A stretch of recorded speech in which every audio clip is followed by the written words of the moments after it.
Gustave Le Bon, Illusions of Hope, and How Reason Doesn't Govern Crowds, but Sentiments Do. If one destroyed in museums and libraries, if one hurled down the flagstones before the churches, all the works and all the monuments of art that religions have inspired, what would remain of the great dreams of humanity? To give to men that portion of hope and illusion without which they cannot live. Such is the reason for the existence of God's heroes and poets. During 50 years, science appeared to undertake this task, but science has been compromised in hearts hungering after the ideal, because it does not dare to be lavish enough to promise, because it cannot lie. The philosophers of the last century devoted themselves with fervor to the destruction of the religious, political, and social illusions on which our forefathers had lived for a long tale of centuries. By destroying them, they have dried up the springs of hope and resignation.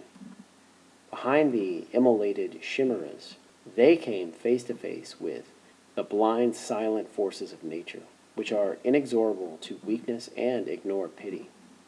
Notwithstanding all its progress, philosophy has been unable as yet to offer the masses any ideal that can charm them. But, as they must have their illusions at all costs, they turn instinctively, as the insects seek the light, to the rhetoricians who accord them what they want. Not truth, but error has always been the chief factor in the evolution of nations, and the reason why socialism is so powerful today is that it constitutes that last illusion that is still vital. In spite of all the scientific demonstrations, it continues on the increase.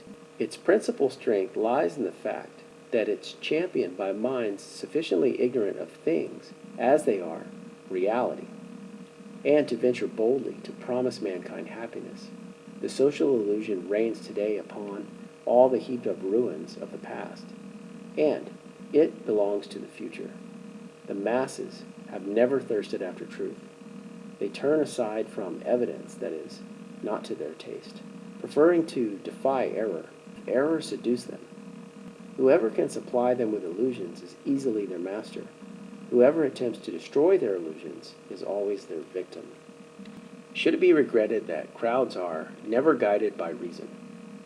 We would not venture to affirm it.